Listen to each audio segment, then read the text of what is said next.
하나님 말씀 마태복음입니다. 마태복음 2장 13절 2장 13절 한 절만 마태복음 2장 13절 같이 합독합니다. 저희가 떠난 후에 시작. 저희가 떠난 후에 주의 사자가 요셉에게 현몽하여 가로되 헤롯이 아기를 찾아 죽이려 하니 일어나 아기와 그 모친을 내리고 애굽으로 피하여 내가 내게 이르기까지 거기 있으라 하시니. 아멘. 여기 감사합니다.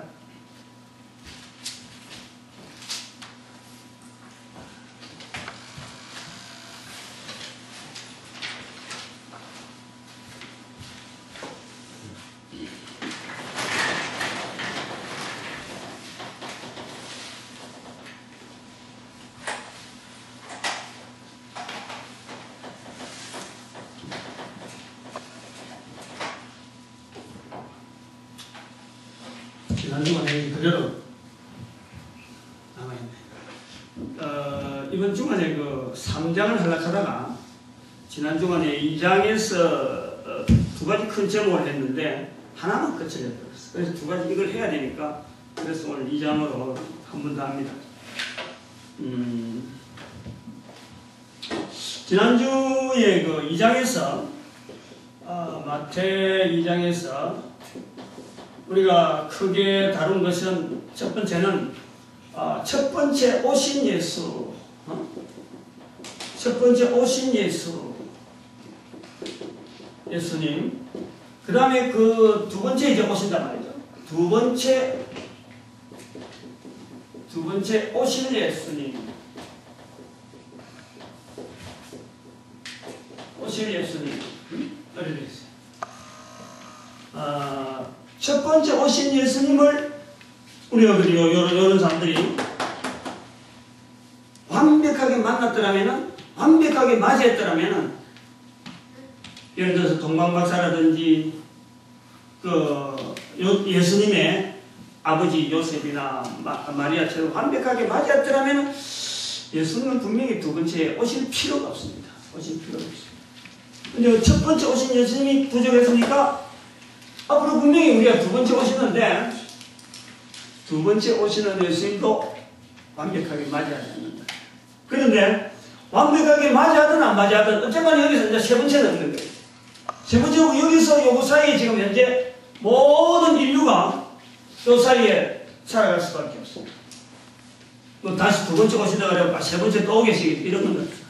근데 우리가 지금 요 안에 살아있으면서 분명히 오셨는데 오신 줄을 알고 있음에도 불구하고 또 두 번째 오실 예수님이 분명히 있다는 걸 알면서도 요 안에 있으면서 요 사건을 바라보면서 이 사건을 바라보지 못하고 두 번째 오신, 분명히 첫 번째 오신 예수님을 잘 맞이 못했으면은 두 번째 오신 예수님도 맞이하지 못할 거다 하는 이런 불안감을 가져야 되는데 이걸 걱정 안 한다는 거예요.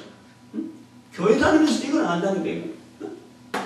두 번째 오실 예수님을 바라보면서 전에 우리가 어떤 모습을 했는데 앞으로 우리는 어떻게 맞아야 되겠다. 이 준비를 안 하는 거예요. 이거는요, 큰 실수입니다.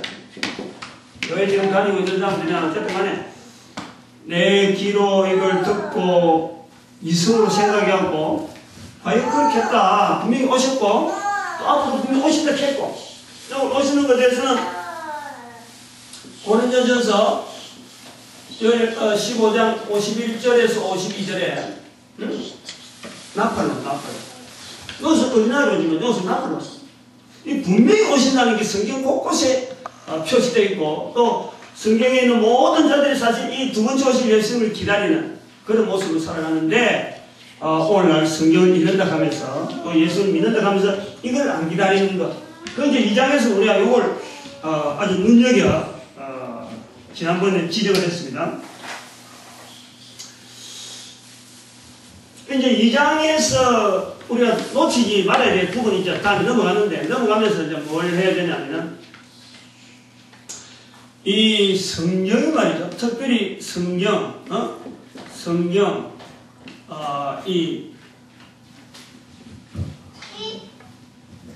이거 전부 다 엉터리가 엉터리고. 이게 일어나. 성경이 말이죠. 뭐 구약의 창세기부터 마찬가지 창세기부터 시작해서 요한계시록까지 요한계시록까지 전체를 우리가 다 봐도 뭘 요구하는 책이라는 걸 알아야 돼요.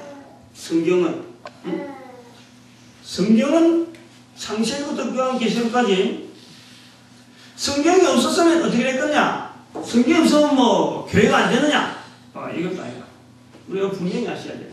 지난번에도 말씀했지만 성경보다도 더 강변한 것은 우주 만물이잖아요. 우주 만물. 응? 우주 만물에도 우리가 로마서 1장 19절 20절에 만물을 통해서 우리는 분명히 창조하신 하나님을 알 수 있도록 되어 있어요. 근데 성경은 뭐냐? 간추려놨어. 간추려. 응? 이 우주 만물을 간추려서 성경을 했는데 그럼 성경 전체를 통해서 요구하는 게 뭐다? 글로서 문자로서 되어 있는 이 책을 통해서 읽는 자가 요구하는 게 똑같아요. 믿음이에요. 믿음. 응? 하나님 믿음이에요. 그래서 이 마태복음 2장에서 두 번째 우리가 주제로 들어가야 될 부분이 요구하는 게 마태복음 전체가 요구하는 내용이 뭐냐면 첫 번째 오신 예수님과 두 번째 오시는 예수님 사이에 이 우리가 지금 살아가고 있는 모든 인류들이 지금 살아가는데 이 속에서 가지고 있어야 될 믿음이라고 하는 시각으로 이제는 자기 삶을 볼 수 있도록 사실은 요구하고 있어요. 성경이 그걸 요구하고 있어요. 지나간 과거를 통해서 앞으로에 되어질 미래를 꿰뚫어 볼 수 있는 그 시각을 이 믿음이라고 하는 것을 요구를 하고 있어요. 믿음이라고. 여기 이제 믿음이라고 할 때 여기서 마태복음에서 요구하는 또 성경 공부니까 우리 요구하는 제일 중요한 그 표현이 뭐냐니까 그리스도예요. 분명히 그리스도께서 오신다는 거예요. 그럼 다음에는 그리스도로서 안 오십니다. 그걸 아셔야 돼요. 이때는 분명히 예수님께서 그리스도로 오는데 이쪽에서는 그리스도로 오시지 않고 심판자로 오십니다. 심판자. 이 그리스도로 오시는데 이 그리스도에 대해서 한번 봅시다. 두 가지 우리가 환경이 있어요. 환경이. 첫 번째는 그리스도를 알 수 없는 환경. 그렇잖아요? 아무리 찾아도 그리스도에 대해서 알아볼 수가 없는 환경에 우리 한 사람 한 사람이 지금 살 수 있다는 거예요. 이런 믿음을 성경은 요구하는데 실제로 우리의 삶 자체는 개인의 삶은 아무래도 그리스도를 알 수 없는 환경에 사는 사람이 있고 그리스도를 알 수 밖에 없는 환경에 사는 사람들이 두 종류가 있어요. 여기서 뭐 달리 구분할 그게 없잖아요.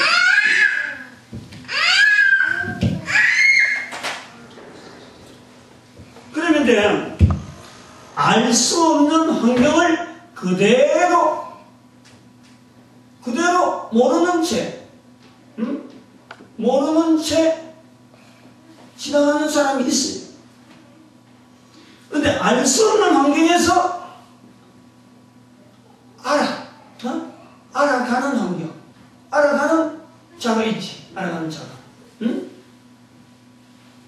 알 수 없는 환경과 그리스도에 대해서 이 모든 인류들이 여기 있는데, 그리고 전반적으로 이 그리스도에 대한 믿음이 과거에 있었던 그리스도에 대한 믿음을 통해서 향후 오실 그리스도에 대해 받아들이는 그런 표현을 가지고 살아야 되는 모든 삶이 인간의 삶인데, 이 인간의 삶인데 두 가지 환경이 있어요. 알 수 없는 환경이 있어요. 아무래도 자기는 알 수 없는 환경이 있어요.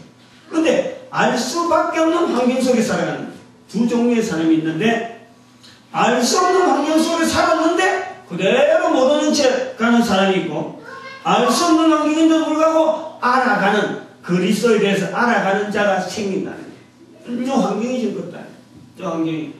여러분, 우리가 컴퓨터로 뭐 계산해갖고 뭐 누구는 되고 누구는 이런 식으로 조합해서 되는 것도 아니고 이건 순전히 하나님의 섭리죠. 뭐 성령님의 섭리라 할 정도로 여기는 우리 인간이 개입할 내용이 아무것도 없어요.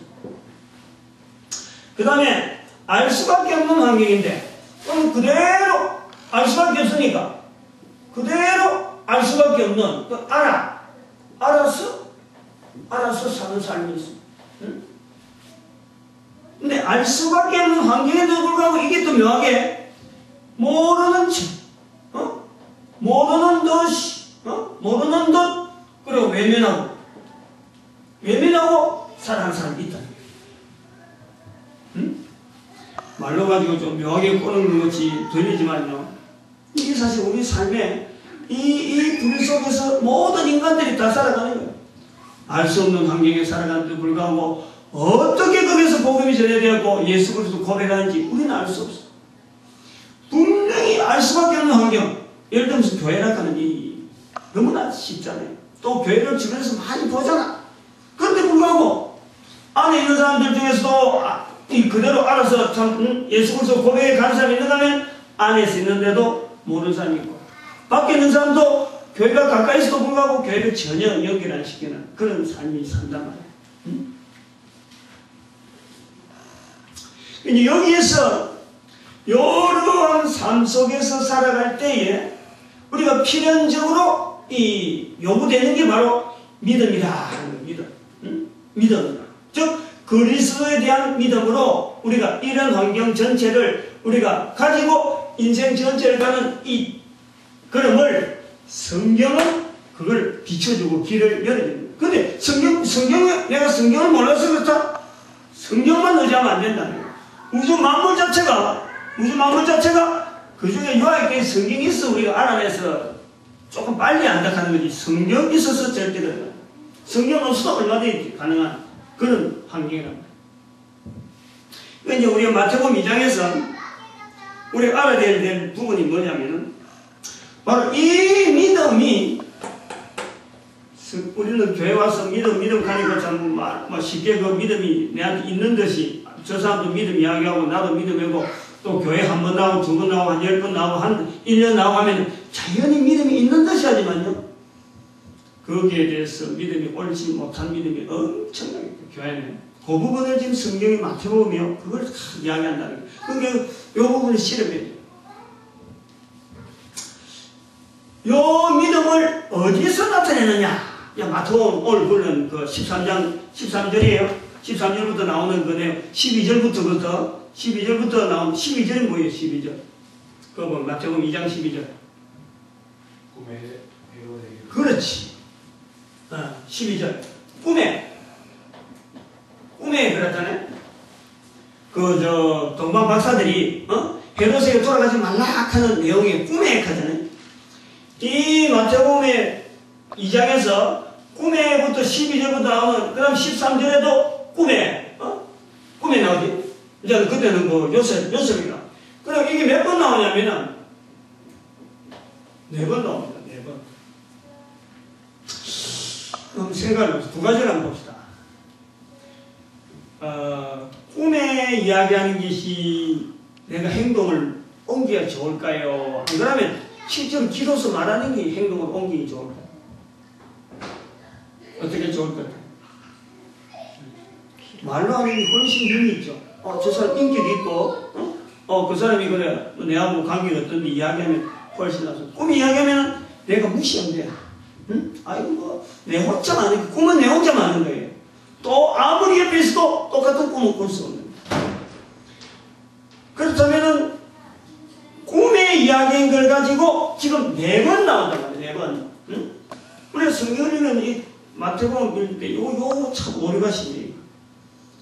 꿈에 이야기했으니까 요셉이 움직이고, 꿈에 이야기했으니까 동방 박사들이 헤롯에게 안 가고 갔다. 요랬다는 큰 오산이에요. 오산이라는 거예요. 응? 여기서 지금 요구하는 게 믿음이라 믿음. 응? 꿈으로 이야기했는데도 불구하고 움직인 거예요. 이렇게 봐야 돼요.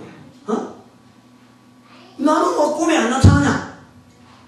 내가 어려운데, 내 이 어려울 때 말이야. 왜 나타나서 꿈에 좀 나타나서 아무개야 하고 할머니면 내가 얼마나 힘이 있겠어. 그럼 내가 움직이겠지.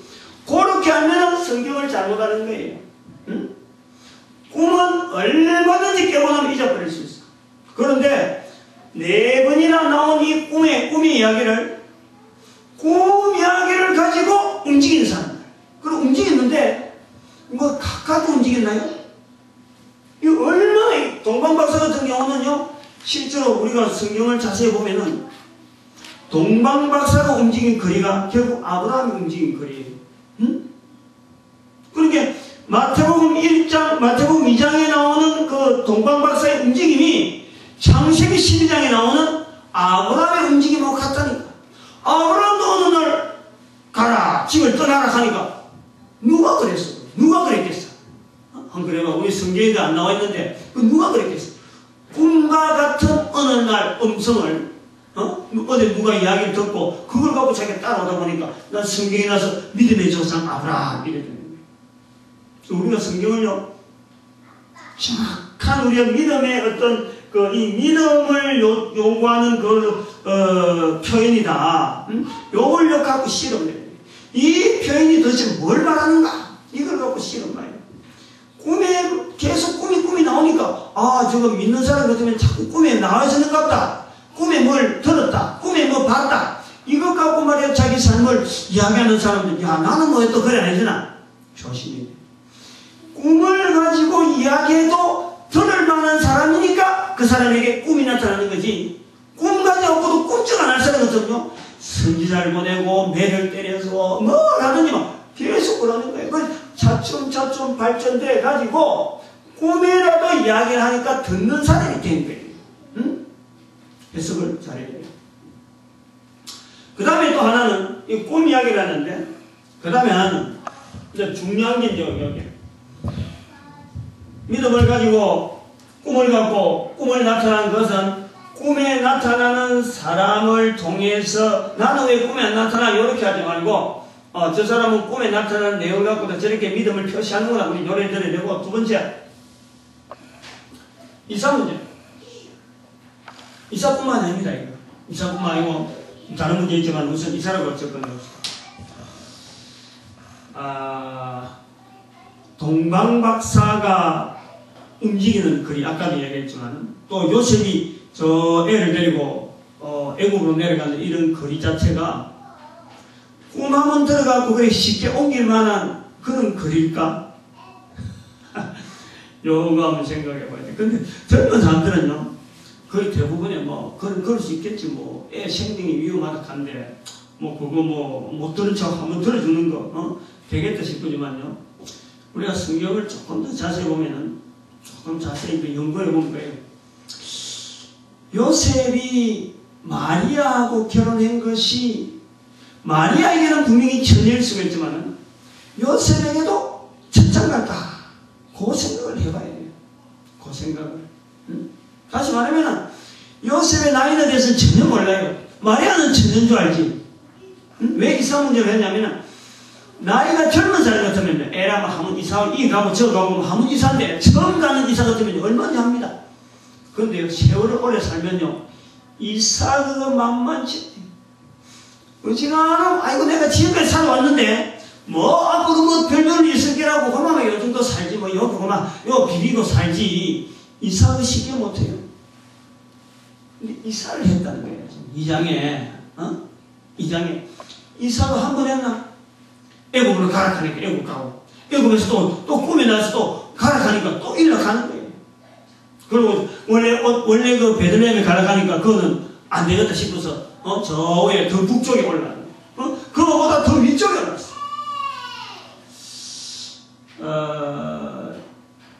우리가 이사라고 하는 이 부분은 우리가 저도 참 이 살아오면서 이사 부분에 대해서 내가 참 많이 나름대로의 이제 요령이 좀 많이 있죠. 총각 때 뭐 부모 밑에 있다가 직장 생활하다 울산 갔다가 그 다음에는 또 울산서 집에 가까이 고향 가까이 가야 된다 싶어서 기어코 현대무릎에 이동이 되니까 그래서 가려고 얼마나 애를 쓰는지 몰라요. 근데 하나님이 다 막는다 하는 데 느끼더라고. 다른 사람들은 잘 가는데 그때 현대 중정이 있었는데 창원에 현대 정복이 있었거든. 내가 집이 지내니까 그 얼마 전에 내가 들면서 그 현대 정복 좀 보내주셔야 되는데 될 것 같으면은 부사장이 도장 찍었어. 우리 회사에 안 놔주려고 막 그래서 하더만은 도장 찍었어. 그래 가거라. 기어코 가거든. 이만 내 앞으로 돌쇠 가지고 가라 하고 부사장이 도장 찍어서 갔다. 그 현대 정복이 또 가니까 그동안 잘 오던 게 막힐 뻔했거든. 울산에 33살 돼가고 장로 피택 돼가지고 이제 4월달에 장로가 돼야 되는데 서울에 가야 될 일이 생기는 거예요. 이사를 해야 돼요. 근데 철야를 교회에서 그 추운데 한겨울에 교회 가서 철야했죠. 맨날 며칠 했죠. 근데 지금 장로가 좋습니까? 장로를 해야 됩니까? 안 그러면 내가 서울 올라가면 요가 해야 돼요. 근데 마음에 장로란 직분이 교회에서 평소도 봐서 마지막 직분이잖아. 더 이상 뭐 직분이 없잖아. 근데 마음에 서울에 올라가면은 더 할 일이 있다. 이런 마음이 감동이 오더라고. 그래서 내가 장로 직분 보류하고 서울 올라간 거 아니에요. 그래가지고 결국 신학교 왔잖아요. 여기에 개척할 때도 처음에 저쪽에 갔을 때 여전도사가 날 보더만 전사님 이 개척 받아라. 내가 무슨 개척이냐고 나 안 한다고 말이야. 안 한다고 했어. 근데 감정이 그때 내가 있을 때인데 한날 잠이 안 오는 거예요. 그 소리를 들어서 그런 거야. 그 이유지. 한날 잠을 못 자고 막 뒤충지하다가 도무지 뭐 잠이 더 안 돼가지고 그냥 그 차림으로 교회를 간 거야. 옷 잠깐 쪄 입고 자다가 이제 깨하고 벌떡 가서 그래서 막 잠이 안 와서 막 기도를 하는데 입에서 내도 모르게 내가 이 교회를 생각하면서 생각하며 잠든 것도 아닌데 이 교회를 생각하면서 내가 인수하겠습니다. 입에서 그냥 나오는 거예요. 내가 말해놨거든. 되게 이상한 거예요. 이게 도대체 뭐냐. 그러고 하니까 잠이 편안해지는 거예요. 그래서 내가 그날 자고 그 다음날 아침 바로 전화해가지고 내가 인수하겠다. 그래갖고 오게 된 거예요. 좀 이상한데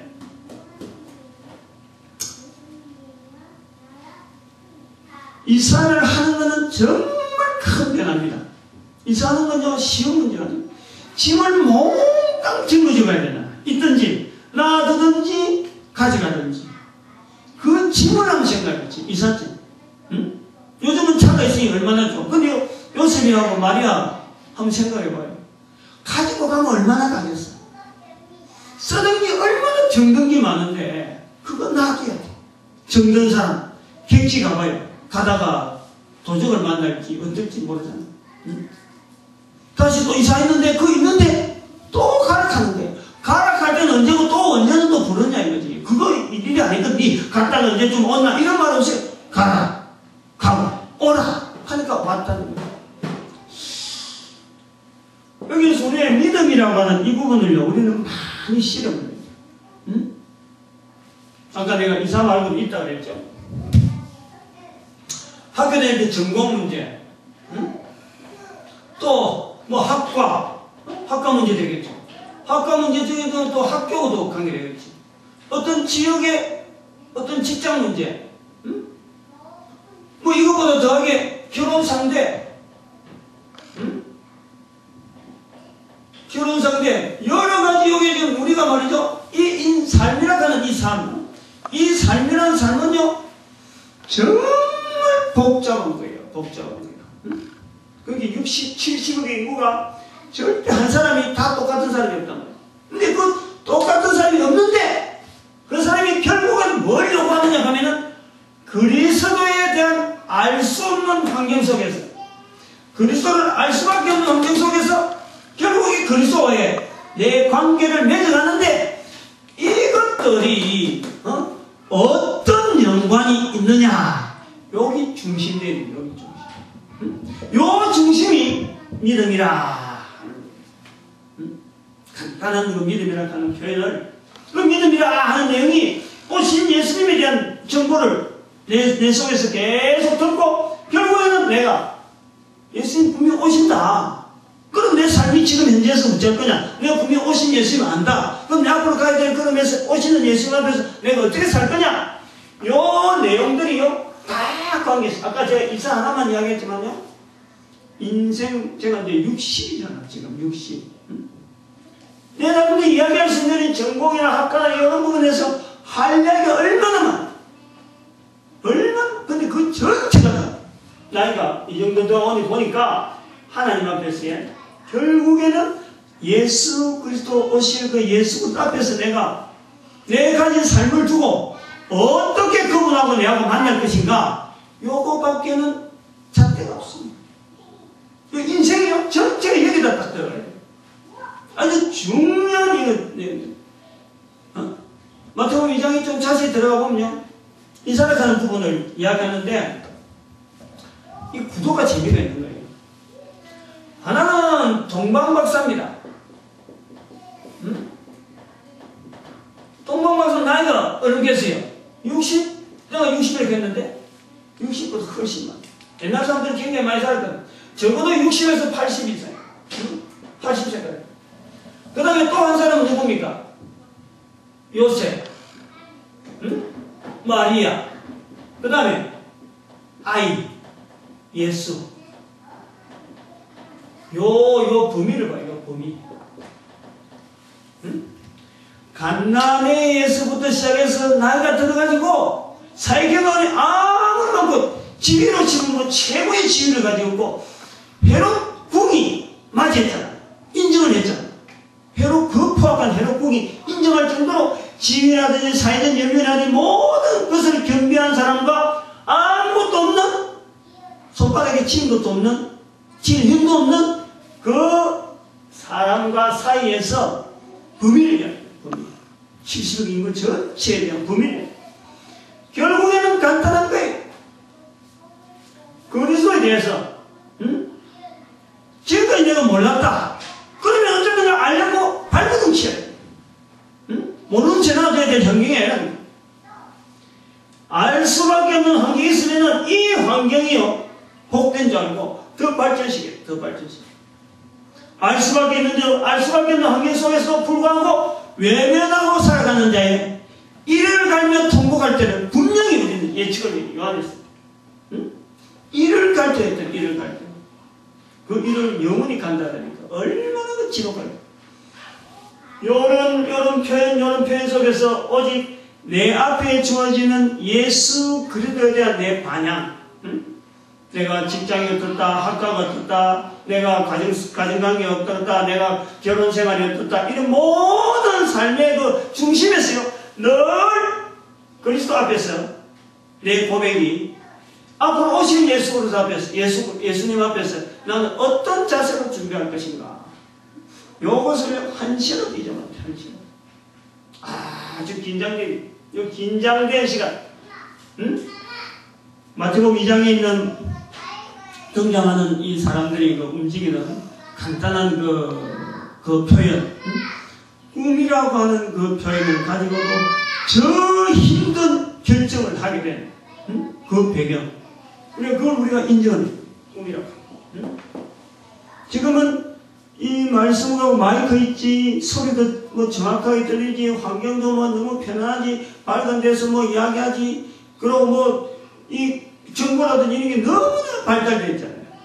그런데 불구하고 알 수밖에 없는 환경에 사는데 불구하고 모르고 예배하는 이런 사람들이 훨씬 많은, 지금은 굉장히 많잖아요. 사람이 척도 많든 간에 내가 속해 있는 환경이 어떤 환경 속에 있어서 있든지 간에 그 사람들 중에서 내 혼자 이런 발버둥을 친다 하더라도요, 자리는 지켜야 돼. 이거는 그만큼. 마태복음 2장에서 이제 중요한 그 두 가지를 그렇게 보는 거예요. 첫 번째, 지난주에 첫 번째 오신 예수님에 대해서 맞이하는 모습들 이렇게 우리가 정리를 해봤고, 그 다음에 그 12절부터 나오는 꿈에 등장하는 뭐 이래라 하는데 불구하고 그 움직이는 그 믿음을 우리가 보는 거죠. 그거 볼 때, 나중에 여기서 이제 나오는 이 삶이 이제 구원되는데, 마태복음이 이제 구원을 조명하는 거예요. 알 수 없는 환경 속에서, 알 수밖에 없는 환경 속에서 살아가는 삶이 예수 그리스도를 만나서 어떻게 변화되어 가는가? 결국 그래 나오는 거야. 마태복음의 전체로 나오는데, 그럼 여기서 알 수 없는 환경에서 살아있던 사람들이 제자들이었어. 응? 제자들이. 알 수 없는. 알 수밖에 없는 상황이야. 그럼 바리새인들, 서기관들, 이 사람들은 벌써 마태복음 2장에서 벌써 베들레헴에 태어날 거다 하고 있습니다. 근데 그런 사람들 이사하고 전혀 관계없어. 전혀 미동도 하지 않는 거예요. 미동도 하지 않고 외면하고 그대로 외면한 채로 가는데 나중에 예수님 앞에서 화이십절이죠. 23장에 서기관들은 바리새인들아 화이십절 하는 이 책망을 합니다. 그래 이 알 수 없는 환경에도 불구하고 알고 어떻게 들려진 소식을 그대로 받아들고 한 걸음 한 걸음 따라가다 보니까 나중에는 제자라는 소리 듣고 사도라는 소리 듣고 그리고 알 수 없는 환경에 있는 사람에게 전하는 전도자가 되어야 합니다. 마태복음 마지막 28장 19절 20절에 가보면은 모든 족속이 바로 일어나는 게 모든 족속으로 제자를 삼아요. 아버지와 아들과 성령의 이름으로 제자를 삼아요. 마태복음이 인도하는 구도가 말이에요. 1장, 2장, 3장에 있는 요 구도 가지고 결국 나가는 거예요. 1장, 2장, 3장. 그런데 요까지 구도 나와서 실제로 그것을 나타내 보이는 실제적 인물이 3장에 나오는 세례요한입니다. 이런 삶의 하나의 이론적인, 개론적인 부분에 대해서 사람들에게 적용을 하는데 그 일반적인 사람한테 나타나는 것이 바로 마태복음 3장의 세례요한에 나타나고 이제 그게 이제 4장에 들어가면 예수님으로부터 이제는 계속해서 그것이 이제 분명하게 하나의 표상, 믿음의 표상이 어떻게 가야 된다. 앞에서는 요한 세례요한까지는 하나의 개론처럼 이야기했다가 3장, 4장부터는 전체가 요 구도로 나가는 거예요. 정리를 해야 되겠죠? 우리 삶이 말이죠. 아까도 말했지만 70억의 인구가 다 모아놔도요. 전체가 다 할 말이 다 있고 자기 입장들이 다 있고 그 사람들이 전 똑같은 사람이지. 그런데 오직 하나 요구되는 것은 저 사건밖에 없습니다. 모든 사람의 코 가지고 입 가지고 귀 듣고 머리도 있고 이런 모양이 되어지듯이 모든 사람에게 만드신 하나님께서 하나님 형상들을 만드신 하나님께서 요구하는 하나의 인간의 인격이라고 하면 바로 요상. 살아가면서 삶 속에서 오신 예수 그리스도를 통해서 내 앞으로 오실 예수 그리스도 앞에서 내가 어떤 삶의 형태를 내가 믿음을 고백하면서 살아갈 건가? 요걸요 일찍하면 일찍할수록 그 사람이 복이 있는 거예요. 지나가는 그런 거예요. 지나가는 하나님은요 봐봐요. 지금 여기에 아까도 잠깐 이야기했지만 이사한다고 하는 사람들 봐봐요. 이사하는 사람들이 초라합니다. 첫 번째 이사하는 사람들이 굉장히 초라하잖아요. 가지 못하잖아요. 그럼 여행을 하다가면 뭐 폼을 잡을 거야 못할 거야.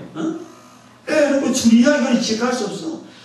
그 모습이 그렇게 초라해요. 근데 궁중에 헤롯은 궁전에서 여기 서기관들과 바리새인들은 지금 떵떵거리면서 예루살렘에서 그냥 태평스럽게 부채 달리고 그래 지내기라고.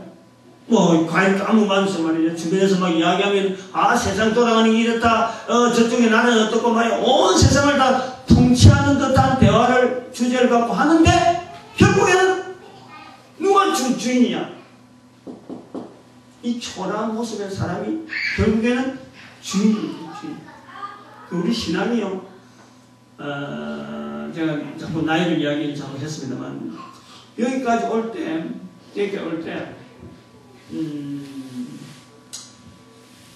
참 이 발버둥 많이 치죠.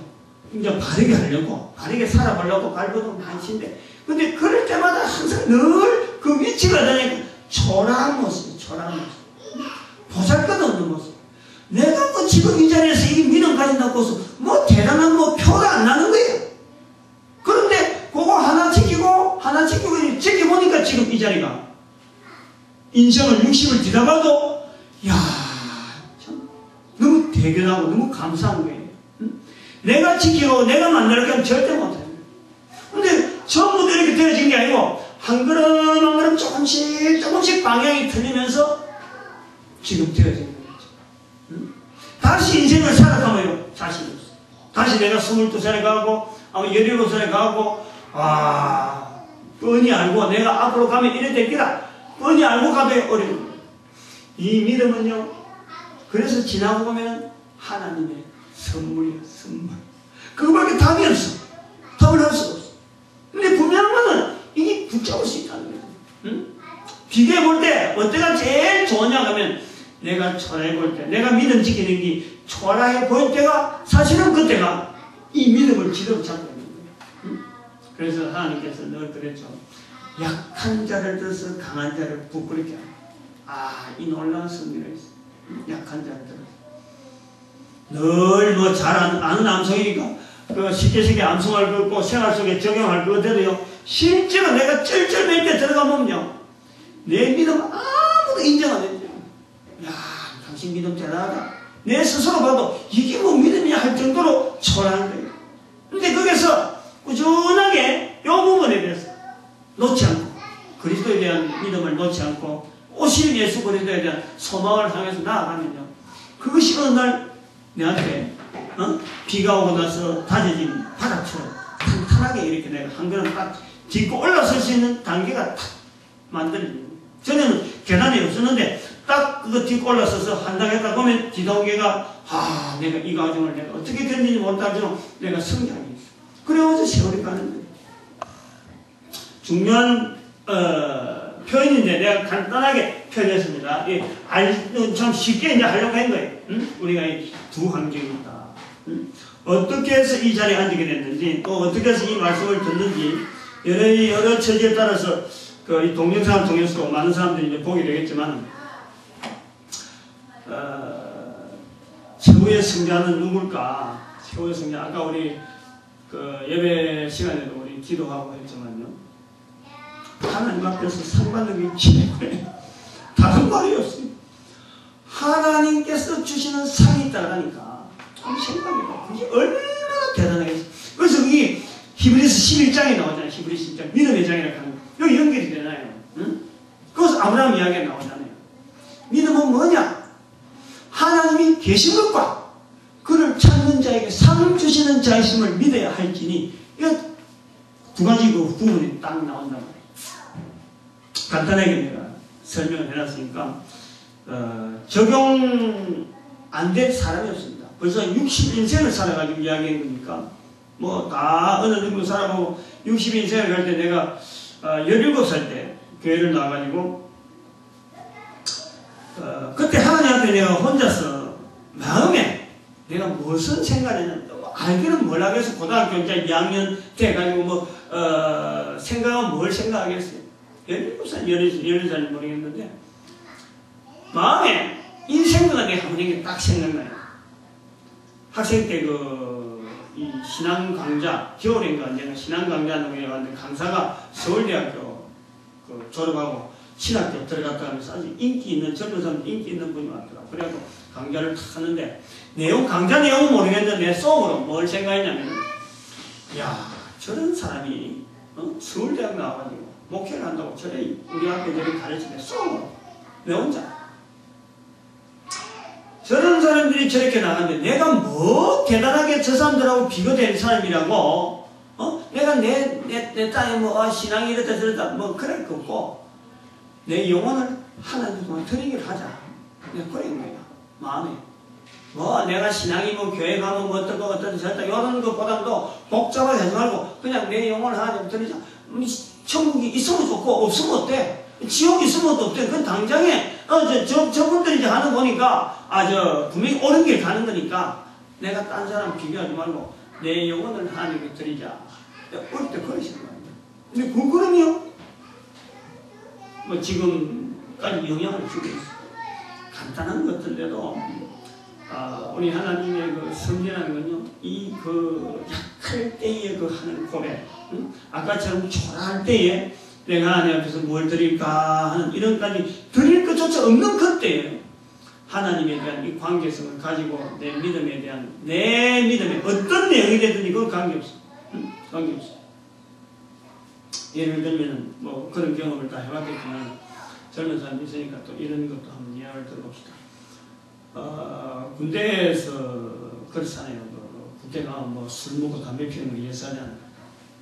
근데 우리 교육 자체가 조금 심해가지고, 쫄병이 상관 앞에서 조금 높은 고참들 앞에서 하락한 데는 안 하면 혼나는 거지. 근데 뭐 일부러 교회 나간다 그러니까 일부러 술을 미고 담배 피우게 하려고 뭐 발악을 하는 거예요.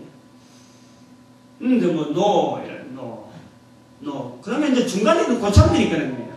야, 니 조금만 더 그 고개 쓰면 되는데, 왜 거기서 말이야, 니 벨로그 아무도 알아주도 안 하고, 니 피운다고 해서, 니 술 먹는다고 해서 누가 머리카락 사람 있어? 누가 그 흠잡을 사람 있어? 다들 먹는데. 근데 내 때문에 다른 사람들 맞잖아. 그러니까 얼마나 괴로워요. 얼마나 괴로워요. 근데 그 시간이 조금 지나고 나니까, 나를 구박하고 때리던 고참이 끝나는 거야. 나중에. 니 그래 보이니 예수 믿는 게 맞는 것 같다. 내고 그러는 거야. 나중에. 때릴 때는 뭐 실컷 때리지만 나중에 한참 시간이 지나니까 아니 예수 믿는 게 맞는 것 같다. 이래가지고. 아마 그런 부분에서 그거 뭐 누가 알아보나 아무도 알아보지 않는데 그런 과정들을 하나하나 지나면서 말이죠. 이 신앙의 힘을 자꾸 우리는 누립니다. 뭐 배운 거 학과 뭐 이런 거요 다 여기다 연결해 보시면 그러면요 하나님께서 그 오묘한 힘과 놀라운 승리를 통해서 우리가 이거 빛이 나고 소금이 되고 빛이 나는 그런 역사들을 합니다. 절대 큰 거 거창한 행동하고 내가 일어나고 하나님에 드리겠다 절대 그건 안 받아요. 초라하고 보잘것없을 때 그때 고백한 그런 신앙 고백을 하나님께서 아주 귀하게 받아주시고 놀랍게 인도하여 주십니다. 오늘 인사드립니다.